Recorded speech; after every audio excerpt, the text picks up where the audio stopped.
Okay. We're with Scott Baker, and I just want to bring you up to speed of where we It's show and tell. Yeah, it's show and tell time. Here we go. This is Valerie Jarrett, best friend of Michelle Obama. And very close to Barack Obama for a long time. And loves Van Jones. Says we've been watching him for years. Exactly. Got it. Back to Oakland. Got it. Okay. This is her mom. Her mom. Right. Very educator, very involved in lefty. Well, you know, clearly, and you know, on the very concerned about education in the inner city. And her father, a doctor, distinguished. In fact, he was a doctor in Iran when she was born, and he was working with the government over there. She spent the first 5 years of her life, you know, in Iran. Now he's involved with an investment group. Okay. Oh, there's all kinds of relationships. Okay, good. And this is her grandfather? Oh, no, this is her father-in-law. Valerie Jarrett's father-in-law is Vernon Jarrett. And right? Was he a card-carrying communist? No, he just hung around. He hung around a lot. And this one over here is Frank Marshall Davis. A communist, card-carrying communist. You know, I think there are people that have accused him about that, and you can argue, but he certainly liked hanging around with him, and he did a lot of things, right?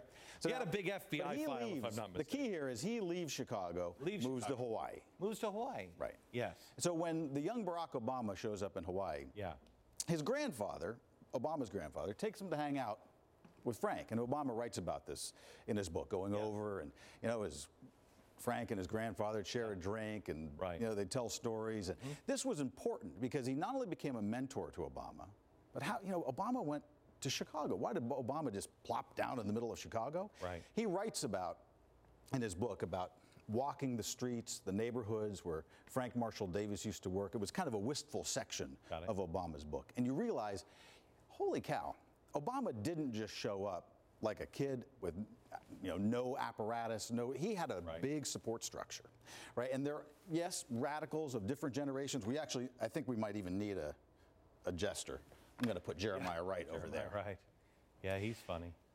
These people had dreams, they had plans, and in a sense, Obama did become their sort of knight in shining armor.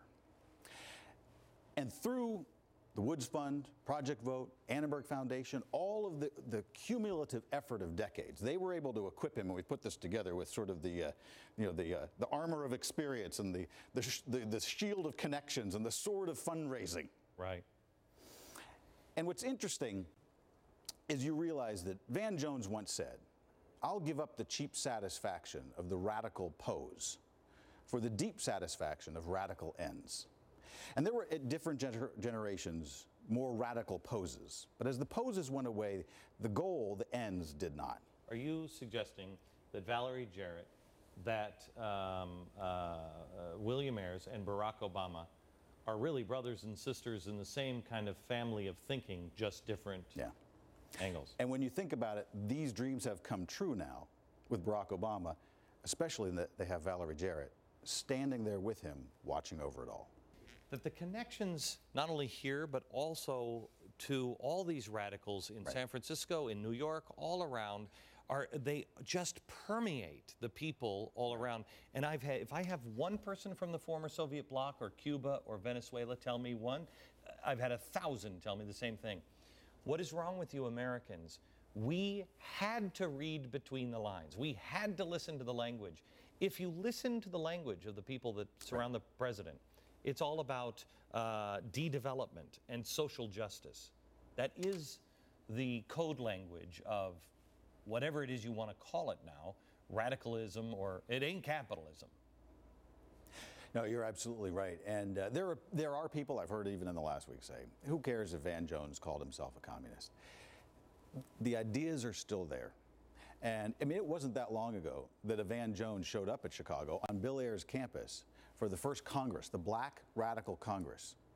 Now, they were not explicitly communist and have never identified themselves as socialists and Marxists, but there are plenty of people involved there who are, right? And Jeremiah Wright spoke at that organization.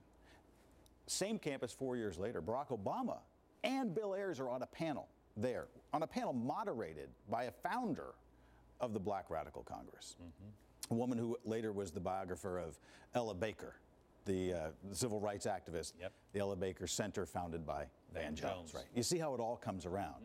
And I think that what I'm saying is, watch how these people have worked, what ideals they've pushed, look at the things that they've said, and I say, I believe you. I think you are working for those ends. You may have a different radical pose, but I think you have still the same ends in mind.